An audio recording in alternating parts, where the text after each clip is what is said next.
sécurité mooy ñi nga xam ne yéen comme ni ngeen ko xamee ñoom ñooy topp suñu kaaraange di ko wattu di veiller sur ça ñoom ñoo jàpp ku ñu tuddee Ousmane Kabiline Diatta ki nga xam ne d'accord na bañu ko nangu na ko que élément MFDC la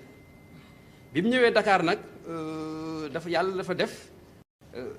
avant muy ñëw suñ force de défense de sécurité et surtout les services de renseignement diñ ko identifier clairement bi muy jógee Sindian pour ñëw Dakar jàpp bi nag yombul ndax laajoon na ay xarala yu bees yu taxaw jumtukaay yu am solo ci xarala yu bees yi laaj na aussi taxawaay bu mot sëkk ci enquêteurs yi gendarmerie ak force de sécurité yi nga xam ne ñun ñëpp amal nañ leen njukkal biñ ko repéré ci Sindian moom ak ñeneen ci bi seen biiri jëf seen biiri waxtaan ak seen biiri préparation pour ñu ñëw Dakar fekkee manifestation bu fi waroon am ñoom tam ñu jël seen motukaay di leen géolocaliser di ko géolocaliser ba mu jaar Kaolack jaar Mbour egg si Dakar ba yàlla def waa brigade de recherche jàpp ko après jox ko waa section de recherche de la gendarmerie. li tax nag ñu taxaw comme ni ma ko waxee woon dossier dina am solo pour réew mi am pour suñ tey pour ëllëg. parce que li nga xam ne moom lañ jàpp ne xëy na jàpp bi xaw na ko entravé mooy c'était des actes qui pouvaient peut-être mettre en danger la sécurité publique, l'ordre public et même l'institution. dañoo naroon yaakaar nañ ne bu ñu amul loon taxawaay bu baax ak bu ñu ci amul taxawaay bu mot sëkk mën na dem ba saafanteel sécurité dëkk bi saafanteeg institution. donc loolu bu amee tam aussi c'est bon que ak ñi ki di wax fii kii di wax suba nit ñi bëgg nañ xam ñu taxaw parce que yoon tax ko teg suñ ndodd doonu loo xam ne da ngay tëb rek wax ko mais c'est la loi qui fait obligation au procureur de la République dans des conditions pareilles mu taxaw wax ak askan bi et loolu moo tey moo ñu fi indi li ñu bëgg a wax ci Ousmane Kabiline Diatta comme ni ñu ko waxee doon na koo xam ne dafa jàppoon pour ñëw fekkee manifestation yi moom la enquête bi ak renseignement yi wane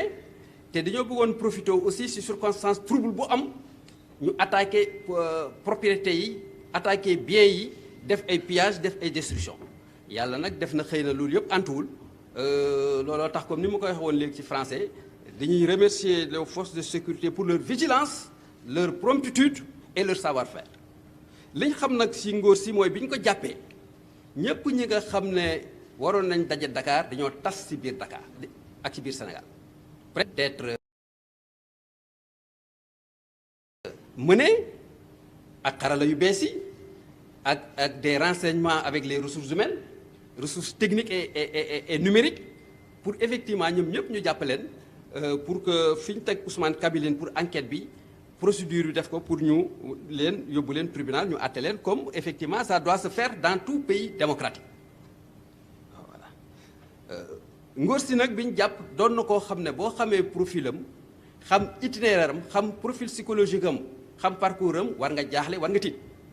parce que dafa doon koo xam ne yàlla def na miin na tension miin na tension miin na xeex am na aussi miin na affaire stratégie d'organisation des stratégies d'organisation xaw na ko miin xaw na miin aussi planification opérationnelle donc doon na koo xam ne wax dëgg yàlla dafa doon combattant doon koo xam ne fépp fu mos a jaar ci Macky bi wane na ay preuves am wane na aussi ses preuves dans les capacités yi muy def pour organiser nit ñi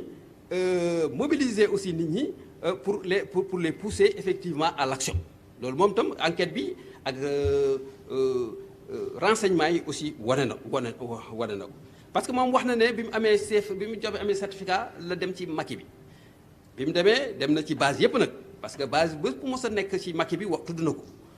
def na fa liggéey bu nekk nag il a commencé par être cuisinier bi mu paree mu nekk di garder ba ci kanam mu nekk ci technique d'harcèlement des forces de sécurité ak de braquage ci kii bi ñu ko jàppee sax fekk nañ ci moom yàlla def na xaalis boo xam ne ay naira la ay xaalis sierra leonaise la ay dollars ay dalasi te yu yëpp wax na ne bi muy braqué ci tali yi la ko woon jël di ko indi wax na tam aussi ne bi ñu ko dàqee ba daw ko mine antipersonnel bi mu yoroon ak ay mine anti char yi mu yoroon ak fusil mu ngi ko denc ci forêt Jabala c'est ça ah ci forêt Jabala. Donc li tax mu wax loolu c'est juste pour ñu cerner la personnalité de la personne jaar-jaaram ak li mu mën a def ak la menace qu'il peut constituer aussi pour la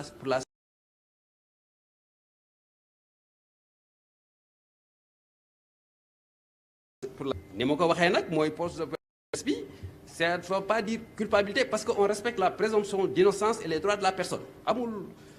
il faut qu'on respecte ça de A à Z et c'est ça j'ai la prétention aussi de le respecter. Donc en fait dinañ jël suñu motukaay pour que moom si boppam